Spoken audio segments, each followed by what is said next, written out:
Good morning, everyone. Welcome to TFWA China Focused Workshop. I'm Hannah Gao, TFWA China Chief Representative, and it's a pleasure to have you with us. This is the third year we've hosted a dedicated session on the China market.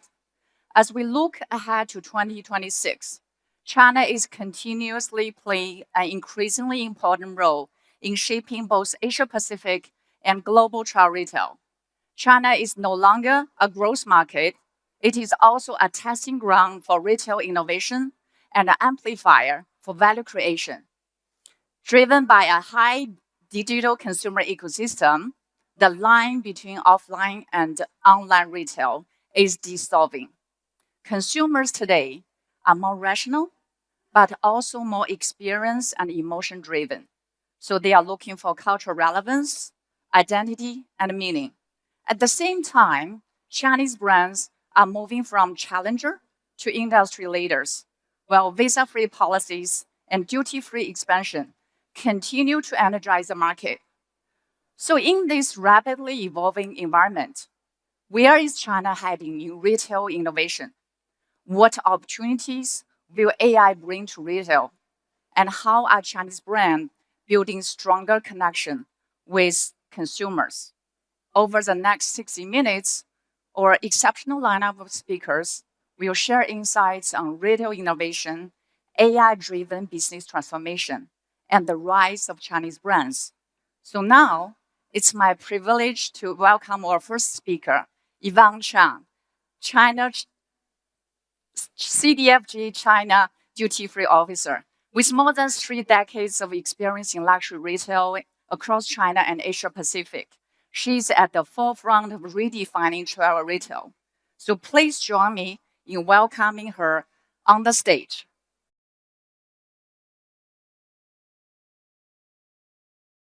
Good morning, everyone. I was just thinking this is my second time with TFWA Singapore. The first time was 16 years ago, and I was with another company then, and that was in Suntec City. So I was sitting there, I was thinking, oh my God, I have the age. That's one thing.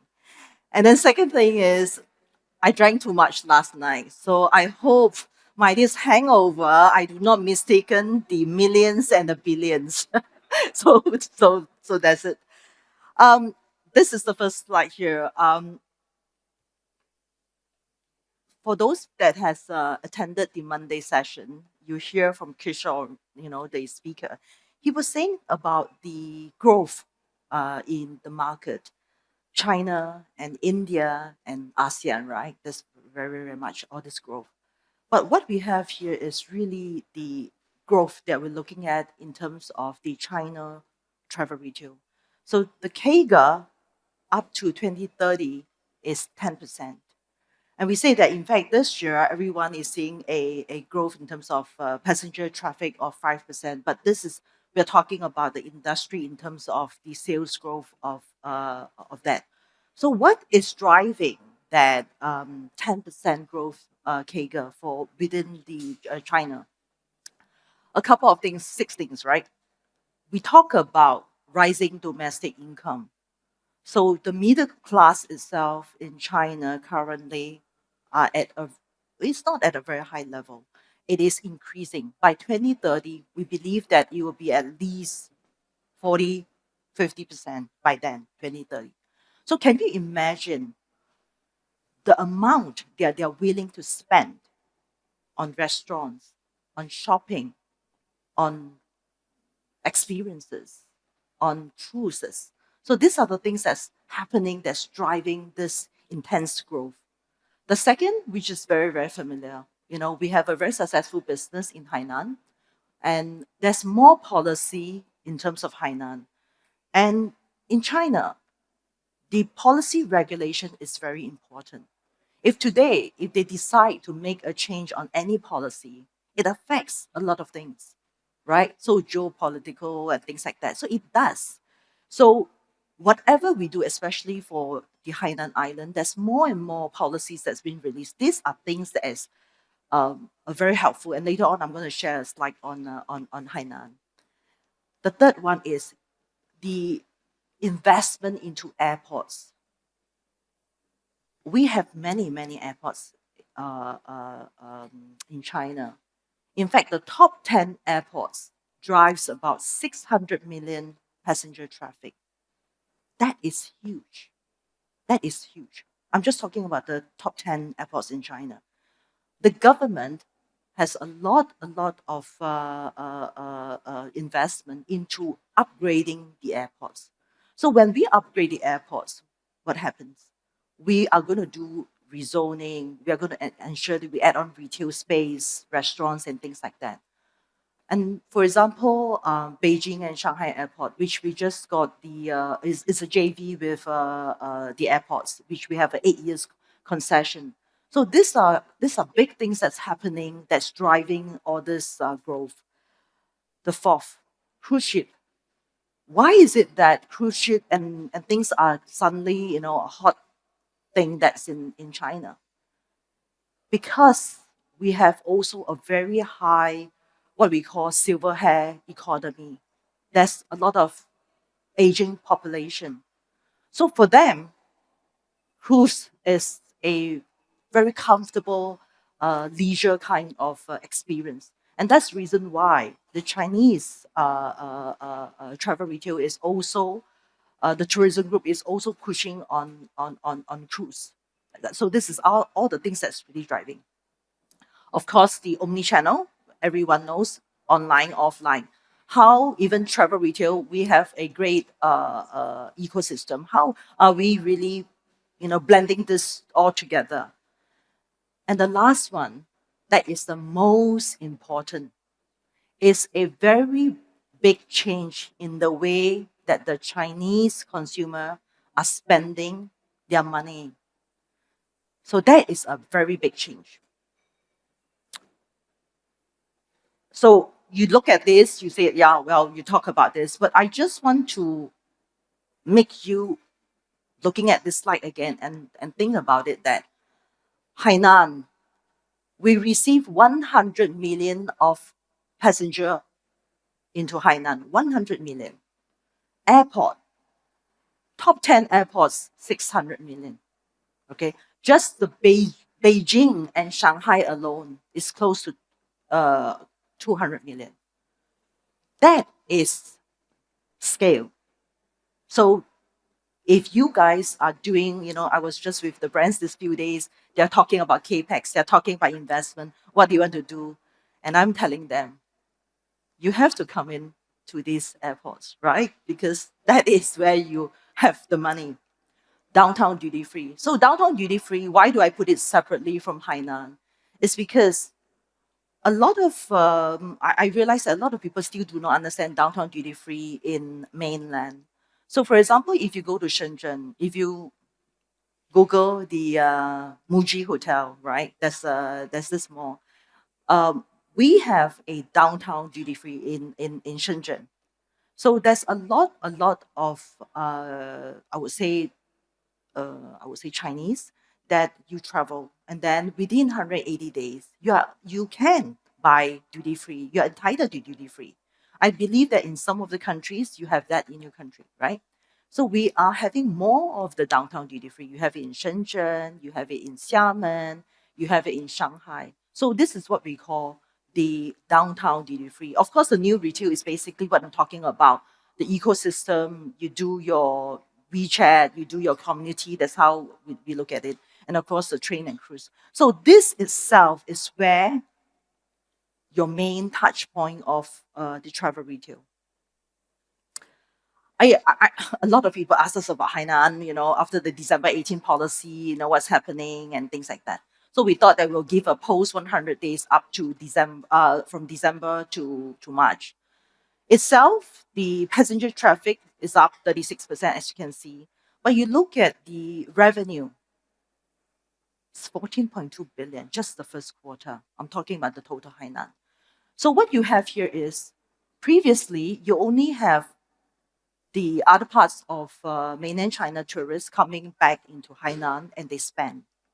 But now, within the Hainan Island, just imagine Hainan Island, you can spend and you can buy it at duty free. So imagine Hainan is your Hong Kong, all right?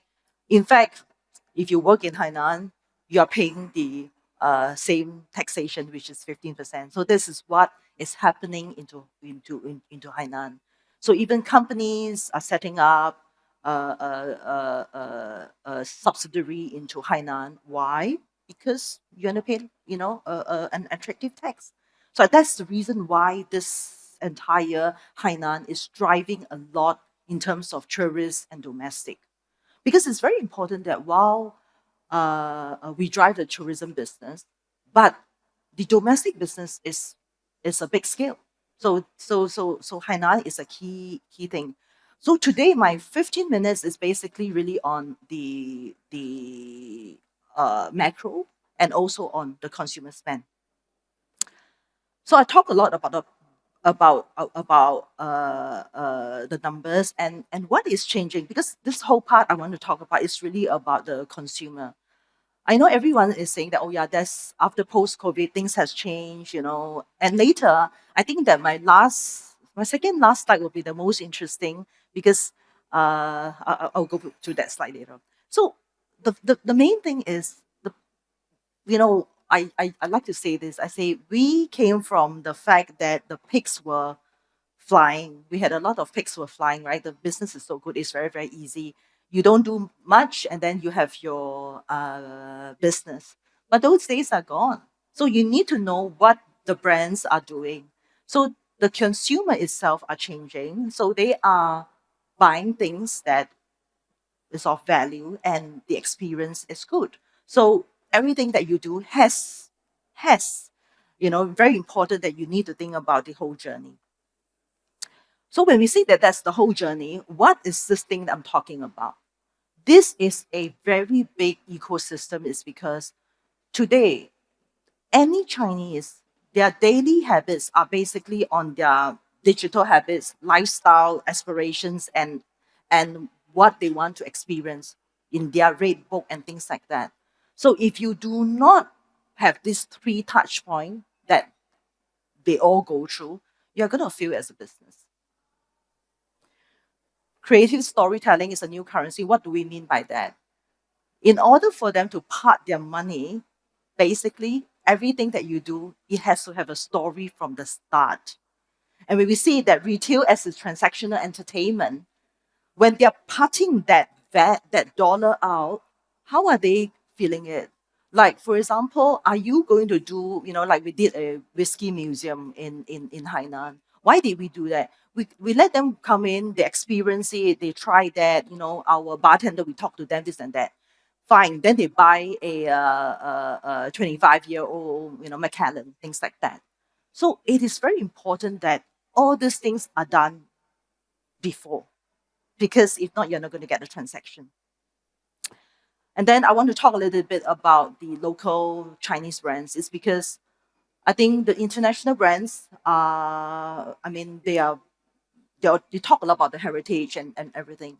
But the Chinese brands are coming in very, very strongly because they are very, very precise in terms of their heritage, about the functionality, about how they present to the consumers.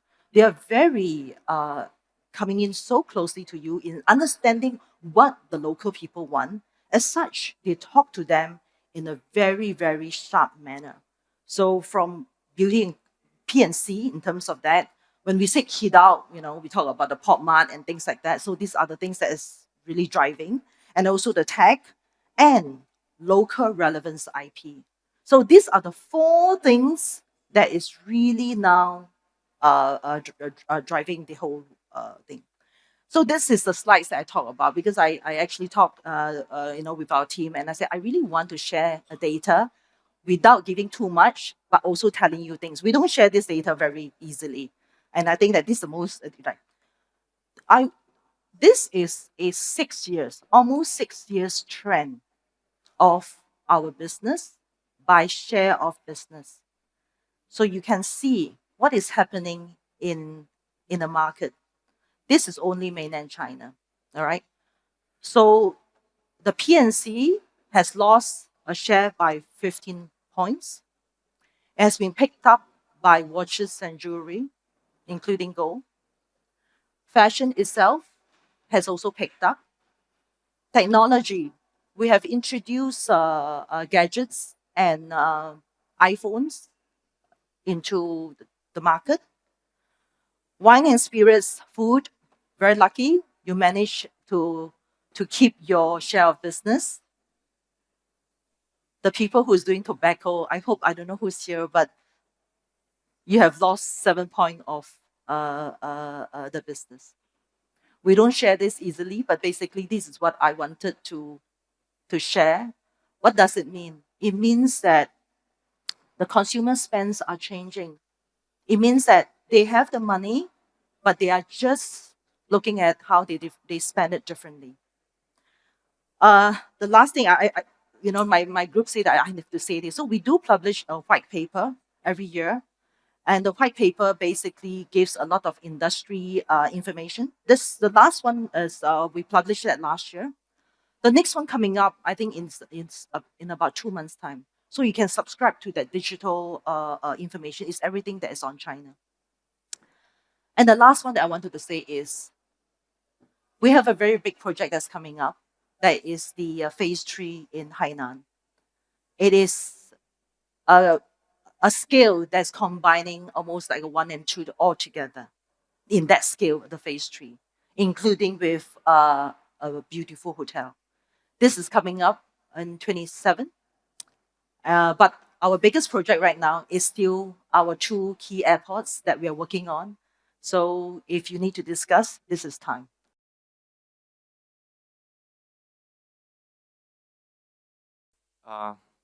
Yes, it's been nice to hear. And I want to share something from different perspective in terms of technology, but hopefully this is not too technical. Let me get started. Okay, so first of all, I want to introduce what our company is doing. So as a TFWA, we are the top company in China that, provide marketing and sales technology to retail industry or other industries. And actually, we founded almost 20 years, and we served hundreds of big companies in China. And today, of course, I want to share something. I think it's very interesting use cases for everyone. Yes, for TFWA as our customer, as our business actually ranging from like product innovation to go to market and the social marketing, advertisement, or sales, customer service, user operation, and extraction. So in summary, actually, we provide a lot of AI technologies and AI services, covering every aspect of operation, sales, and marketing. Okay, so let me get into our main topic. So today I want to actually introduce 3 type of, I think, very interesting use cases for, I think, very useful for retail industry. The first of all, what I introduce is enterprise knowledge management. So as you know, AI agents are very popular nowadays, and every big company is trying to develop their own AI agent, to serve, different departments and different use cases. So essentially, every company, they might have like 1,000 different AI agents actually running in online, right? So, but the one key thing is where the data comes from. Every AI agent should consume the data and the knowledge from actually the data. So there's one key thing is that how can we make the data and the knowledge more unified? So every, AI agent can read the same things every time and make the data more consistent, clean, and also apply with the enterprise compliance. I think that's the answer for this question, and actually leading to our main product is actually called enterprise knowledge management. So the key things of this product actually doing is, okay, so we have a lot of data, we have a lot of knowledge spread over, different kind of department. So there's a lot of work to do. So how we clean the data to make it more, apply to our compliance. Also, let the AI agent do not make some hallucination. I think hallucination is very important issues nowadays. We need to solve that. Okay. Also, how to make our AI agent application more intelligent and do the right things. That's the key things we need to consider. And as a unified knowledge platform, they provide from data cleaning to data inspection and to make the data, audit the data, and finally just provide a very, very clean data to AI agent to work on. So I have a very quick demo for what the consumer knowledge management looks like. So there's a quick demo. What? Okay. Yeah. Okay, can I just open it? Okay. So as you see, I mean, as a company, we have a lot of documents, also PowerPoint, also like Word document, yeah, elsewhere. And then the platform, the first thing the platform can do is they can automatically extracting the knowledge from our different source of data. And then they extracting the knowledge in terms of very kind of clean data format. Of course, in order to extract the data, in order to extract the knowledge, I mean, we need some skills and then we need some tools to extracting data. For instance, we have a document, we have a PPT, PowerPoint. So how do we extract the knowledge from PowerPoint? Because PPT, they have tables, also they have I mean, images and videos and the different format of data. So how do we extracting correctly? That's what I mean, this video is showing right now. After extracting, we have a different type of knowledges, like product knowledge. Also, I mean, as a company, we have a lot of SOPs. It's very good, which is very useful for sales and customer service, and also other type of knowledge like compliance knowledge and and also other knowledge like what cannot AI agent can do. So we have different rules. So all the rules actually contained in consumer knowledge bases, and also how we guarantee the knowledge is correct. Then we have automatic way to do the knowledge scanning. From the knowledge scanning, we can find what is a knowledge gap. You know, if the knowledge is not sufficient, then the AI agent cannot properly answer the customer's questions. So how do we automatically find the gap? So that's what the tools actually doing right now. And also, some knowledge might conflict with other knowledges. For instance, A might say, oh, the product is very good. And B might say the product is not good. That's the actual conflict. How can we automatically find the conflict? That's also one key thing. And of course, before we actually deploy the AI agent to the production, we need to test beforehand. So in this case, we have a way to automatically test the AI agent and find the potential issues beforehand. Yeah. And finally, I mean, as a platform, of course, you can think of this as a black box, and also connect with other systems in the enterprise. So how do we make the connection more convenient and easy? So we have a kind of API integration as well. And it's also most importantly, the knowledge itself can be connected. Like one product might be connected to another product. Also, one SOP might relevant to one product. So how we make the knowledge connected and make the agent more smarter. So that's the way how we use knowledge graph to kind of connect different knowledges. Okay.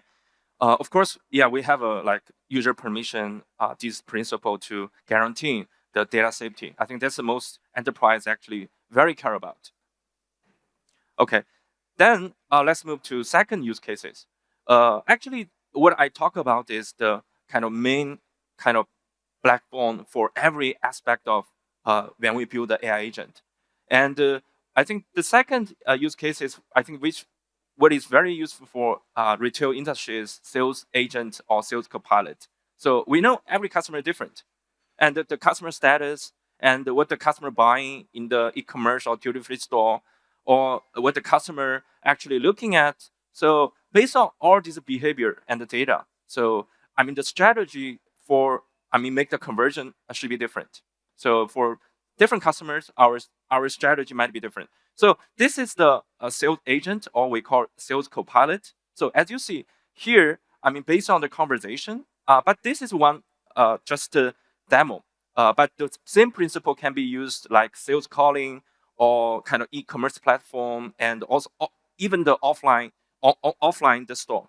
The key point is that based on the data we collected, and for different customers, the follow-up insight, the follow-up strategy is different. So as you see this picture, there is a follow-up insight. This means, okay, for these customers, the follow-up strategy we need to just follow 1, 2, 3.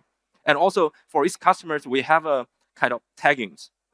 We better understand what the customer financial status looks like. What is the family, and what their job is, and what their kind of preference, and what this customer bought before. So in this way, we can better understand what the customer looks like, and then we have a next step strategy. Here I also have bring a small demo. Just quick look at it. So during the conversation, on the right hand side, you can see. So AI can automatically suggest, oh, what to do next? What do you talk to the customer next? So if the AI agent is very intelligent, then sales just copy and paste, or just talk to the customer in the same way. And also, we can also find the kind of tags. Here, the AI insight tags, it means how the AI can understand the customers based on the behavior of the customers, like purchasing history, and etc. So we can finding very kind of insightful tags. So the tags actually can help sales to better understand customers and decide what to do next. Okay, so that's the second use cases. And the third one is, I think, is also kind of today's topic, because we want to providing kind of a good storytelling experience to the kind of retail customers. So one key things I think very important is AI generation content. So content is everywhere, like social media, also in the kind of online store, offline store. So the key thing is, how can we make the AI to generate content correctly and also personalizable, and also kind of align with our brand? Because every brand has their style, story, and also, every brand has their unique culture products. So we hope that the AI generated content is not just a single kind of tool calling like we usually call ChatGPT or Gemini to generate content, but also they can comply with the kind of corporation culture and brand positioning. So that's the key point of our enterprise AI content hub. So for this one, we particularly actually care about several things. One is personalization. So every customer see different things. Second one is controllable generation. So every content we generated actually apply the kind of principle of our brand, because every brand has their kind of own color, also style, and also some rules. And also the second thing is we need to make the generation quality is very high. So that's the actually key part of our AI. And also here, I kind of prepare a demo to everyone to look at it. I think that make it more clear. So that's the one thing we call Enterprise AI Content Hub. So the Content Hub is, you can think of this as a central place to generate different kind of content. Like you can generate text, you can generate images, you can generate videos, but everything is personalizable. Okay. So the first of all, I think the most key thing is brand profile. So every brand has their profile, like their products, also their language style, also some brand rules. What mean by brand rule is something like that. So every brand, there is some prohibited rules that we can't say anything. We can't say something. Some keywords, I mean, it's not allowed to say to the customers. So we need to control it. So here you can see is we can set up the kind of brand profile to make the AI can follow our kind of our brand. And the second thing is that I think this is I think the future. So before, I think the content is more static, but right now I think every content is dynamic. It is very valuable one for enterprise. So beside we generate content, we actually track the content performance. So what if I kind of post one thing for Instagram? What is the expected performance for this campaign? So that's what we want to check. And in this way, we can actually progressively update the kind of content generating strategy and to do the next. Here, there's a short demo for generating the content. So first of all, we can provide a goal. So the user can provide a goal. Okay, say, oh, I want to generate something. And if you call the GPT, then yeah, that's the separate process. But here in our platform, they have a lot of things that actually matching this goal. So first of all, how we write the context. From different contexts, we have a different writing skills. So you see, yes, they can automatically matching the different writing skills to make the content have higher conversion.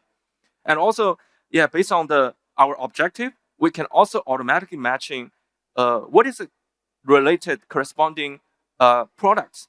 Because for one content, we want to insert some automatic including some knowledge, some product knowledge. So what is the matching product? We can let the AI do that. So after content generation, okay, so we have a kind of let the AI to automatically measure what is the expected performance after we make the content, let the content to make it online.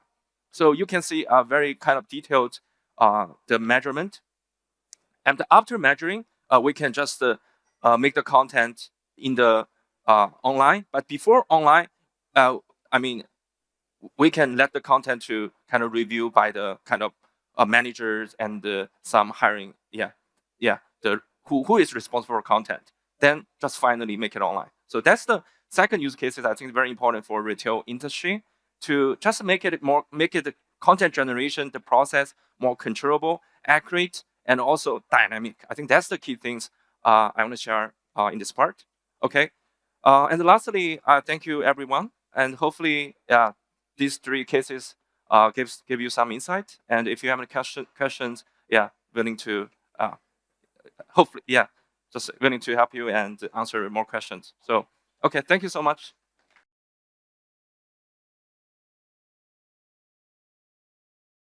So good morning, everybody. I'm Brian Lai, and thanks to TFWA to having me here today. And for the next 50 minutes, I will share what we see from China. And my topic, as you can see, is when Chinese brands go global, travel retail becomes the stage. And a quick word about BrandStar. We are leading brand building research media in China. And over the last 8 years, we have covered over 5,000 brands, including established and emerging brands in China.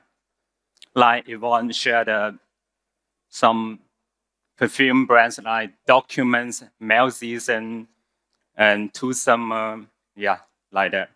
And some brands just in sense like the Laopu Gold.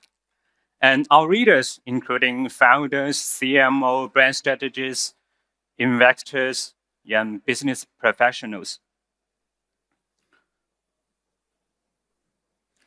So let me start with where Chinese brands are today.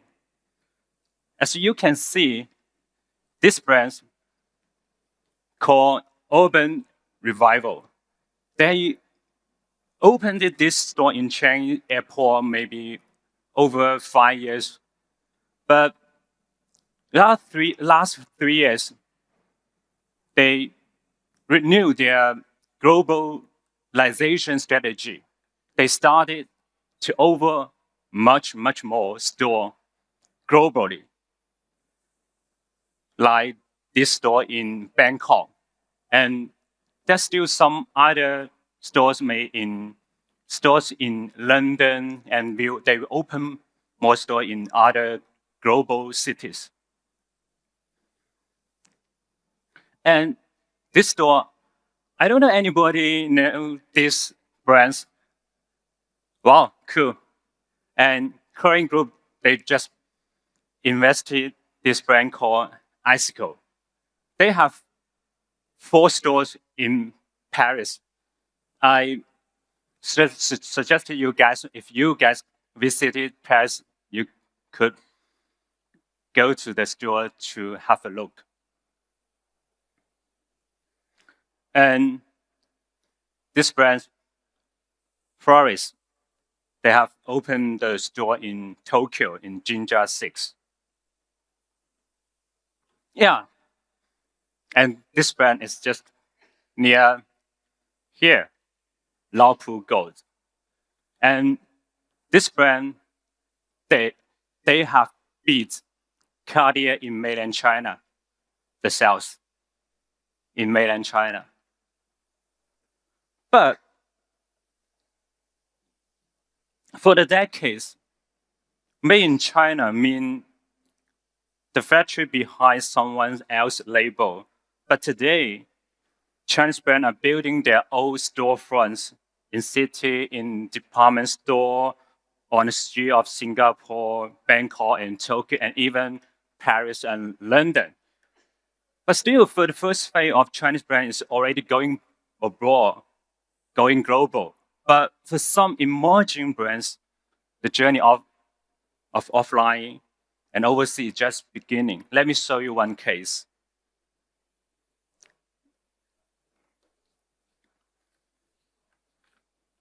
Anybody know this brand called Bamboo Lab? It's a 3D printer brand. It's quite popular. It's not just in China, but globally. Bamboo Lab. If you guys don't know that, maybe you could just Google it.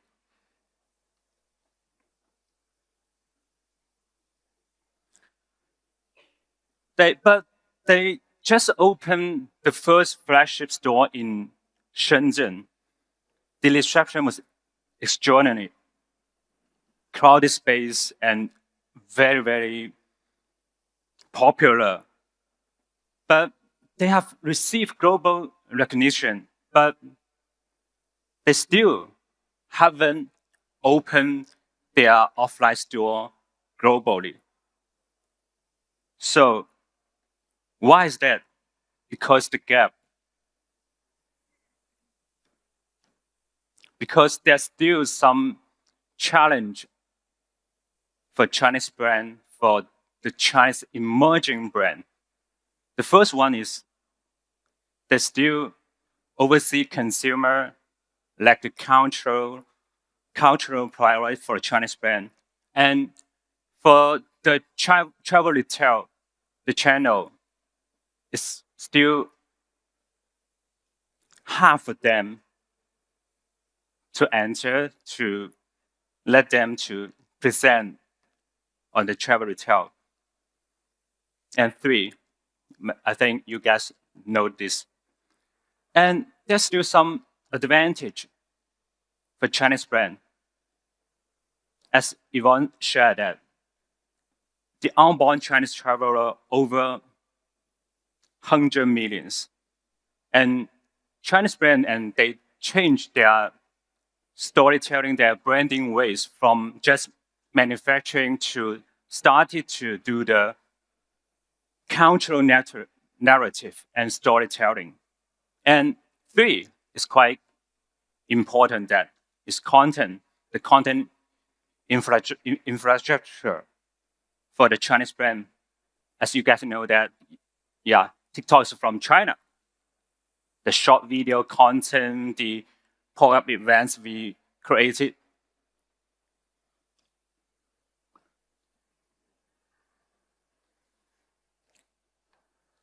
And Brandstar and some other organizations have started to do things to helping Chinese brands to let you guys know that. And last year, Brandstar with some other organization, we did a Paris Shanghai perfume shows in Paris.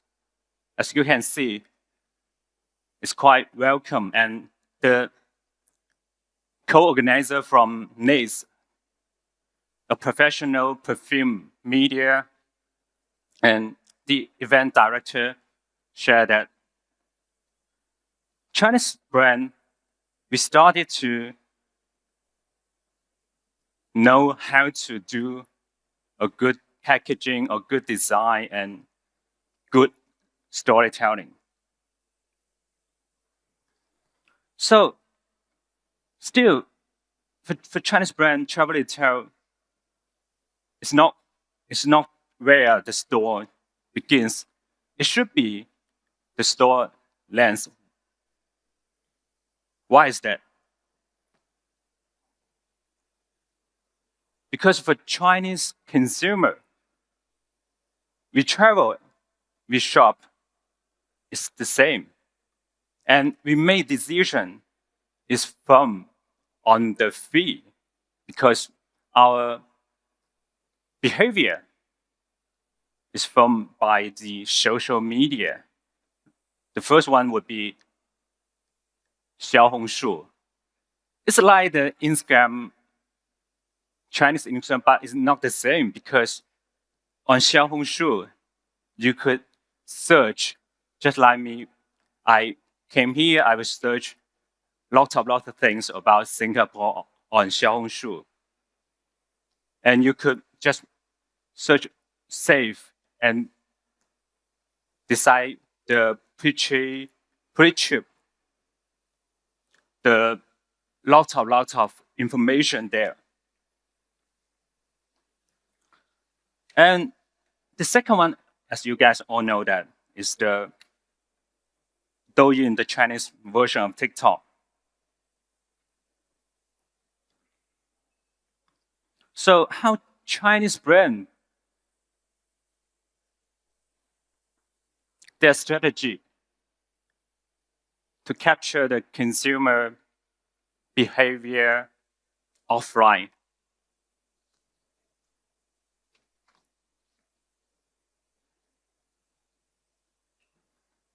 Two strategies: store as a destination and store as a content. Because China is so competitive, we try to capture the consumer attention, try our best.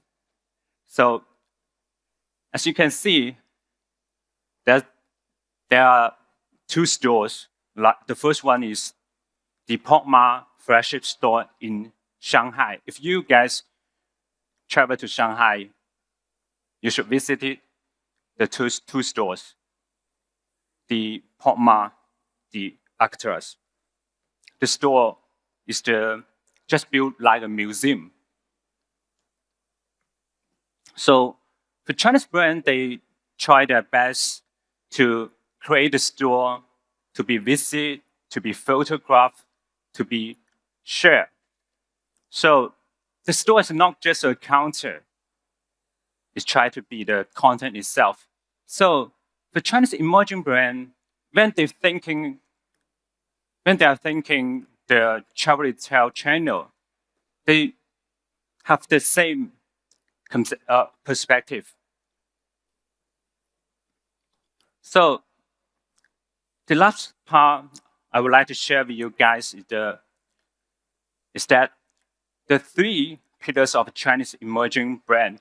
Why there are lots of Chinese brand, the new emerging brand from China, and why they are different. The first one is cultural depth replace product difference. This is quite important. And the second one is premium quality without premium price. And third one, social content is the infrastructure. So let me give you one example. Anybody know this brand called Songmeng? Well, you know a lot, yeah. Last year, LVMH President Bernard Arnault visited in China, visited two brands. The first one is Laopu Gold, and the second one is Songmeng. This brand is very, very popular in Shanghai and in Bangkok. Yeah. If you visit their store in Shanghai, you will find it's not just Chinese consumer. You will find that consumer from Southeast Asia, from Europe.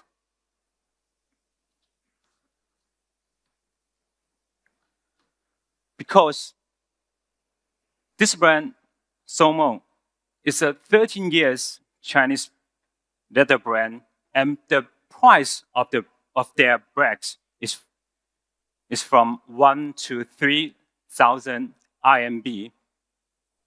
So you guys know that in US dollars. So it's below European luxury, but above mass retail quality.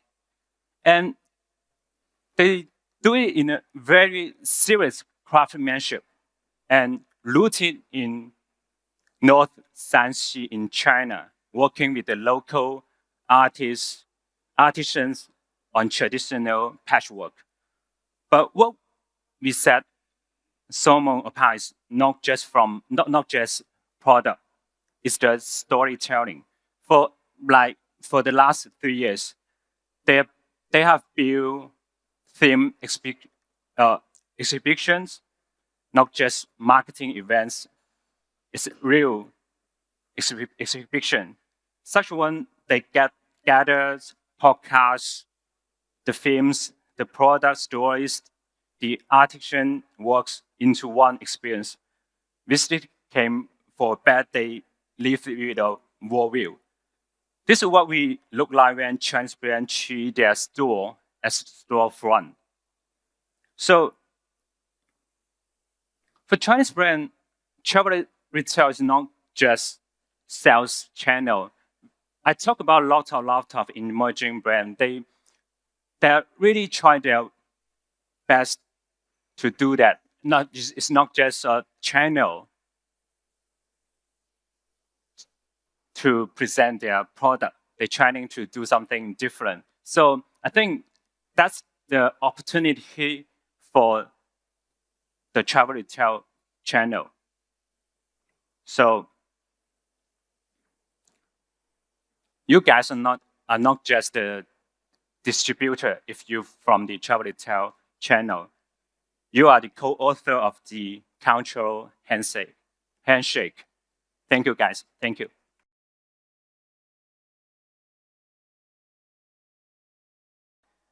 We have limited time here, so I will raise one most relevant question for each of you. So we are going to start with Yvonne.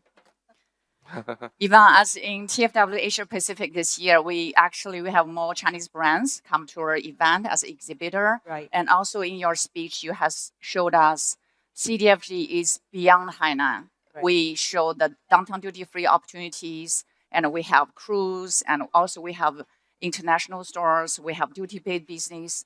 Recently, I saw the collab store in Hongqiao, Right. kind of taking more Chinese brand to the store. So what do you think the most challenges would be for China to make their products presented in this channel, and how CDFG as retailer could help them to really to mapping their business globally? Right. I think firstly, with what Brian has said, everyone knows about a Chinese brand, but I'm more pragmatic. I'm looking at it from a business point of view. A lot of the Chinese brands are curated actually with online first. Yeah.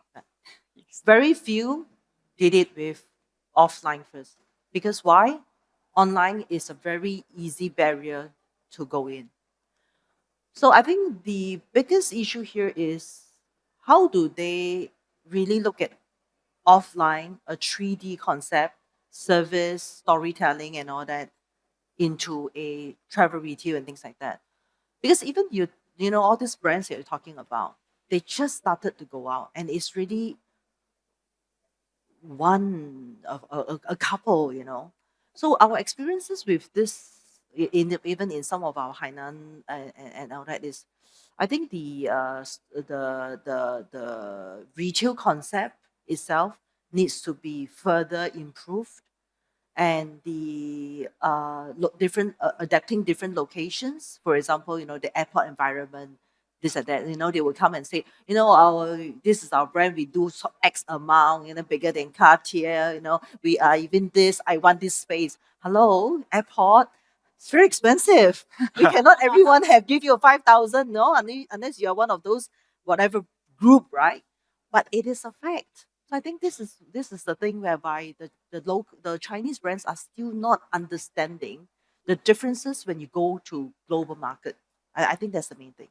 Yeah. So CDF is actually playing a role like bridging and educating Chinese brand to this international platform and bring them further to the international market. Yes. So my second question would be goes to Wins. As you show that the digital trends actually to create content based on the real customer needs and experience. So for you, what would be the future and what would be the future chance for content creating in the next few years? Okay, I think in terms of future for content generation, I think several key points I think is very important. First one is from static, we goes to dynamic and evolutionary.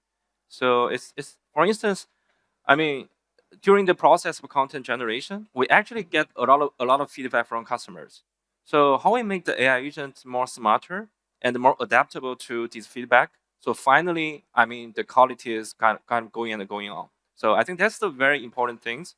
And in general, I think different key. I think I don't provide 3 key points for the future. One, of course, is personalization, because every customer is different. We need to provide different storytelling for different customers, right? And then the content we generate actually maybe published to the online social media or like offline. Yeah, there are a lot of channels. So first one is personalization.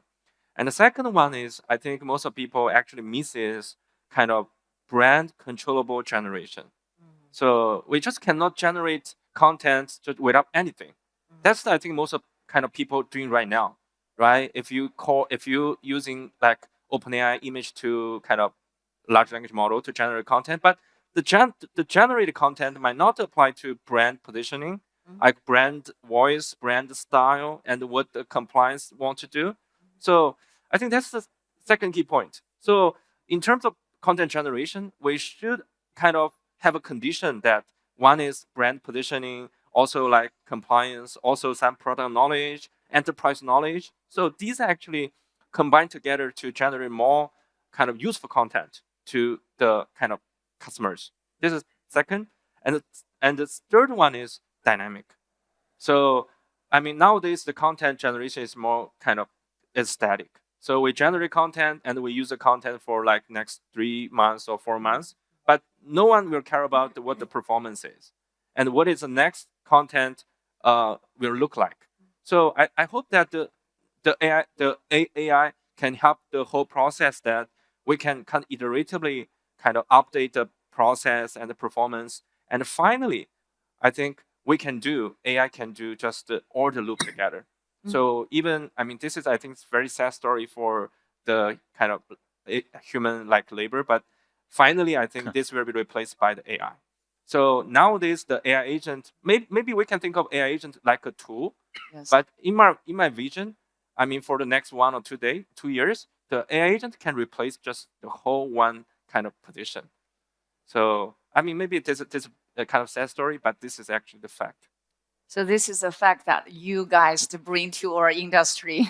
And also for the future, the AI agent is helping us to select the content to make it more dynamic and to make it more meaningful. Yes. So my last question would be goes to Brian. Brian, as you show us some excellent cases like Laopogo, like Two Summer, like Summit. And do you see that airports and trail retail space evolving from shopping environments into lifestyle and content-driven destinations? And how do our channel should break our old thinking and to really to partnership with those emerging brands to better engage with travelers and increase their dwelling time inside of the airports or inside of the tourist destination? Yeah, a very great questions. And I think if you shift from the traditional retail to lifestyle, and as we can see, it's not just in China, but I think we came from China. We see that in China there are some shopping mall. They have changed their traditional way to present the brands in other ways, like lifestyle. You can see the outdoor and some other theme lifestyle to present the brands stores. And I think for the airport or travel retail channel, there's still some need some ways to understanding the needs from the brands, especially for the Chinese brand. And the Chinese brand, they keep learning, and still there's not every Chinese brand they understanding the branding, the storytelling, the design. But from my perspective, because in China, the huge market, maybe just 1% or 10% is still the number is quite big. Yeah, so that's the opportunity. Yeah, as we can see in the airport in Changi or in the sense, you can see there's still just very little just minority of the Chinese brand they have stored there. So I think we should create more platform for the travel retail and for the Chinese brands to understand each other needs. Then I think there will be some new opportunity for the Chinese brand. They will have their, maybe it's not the traditional ways to have their offline store in the travel retail channel. They will have something maybe. I think it would be quite interesting ways to present their in the offline. Yeah. Yes, to bring more dynamic and to bring more interaction inside of the travel environment. Yeah. So thank you once again to Yvonne, to Wings, and to Brain for such an insightful discussion. So what we see today is clear that China is actively shaping the future global travel retail through digital innovations, through operational transformation, and also cultural creativity. So we hope today's discussion has offered you fresh perspectives about China market, which is exactly why we continue to bring those meaningful conversations to Agora here today. Due to the limit of the time, so all of our presentations will be available on our website. And also, I would encourage you to speak with our speakers to build the connections to know more about Chinese market. I wish you all a wonderful week with TFWA. Thank you.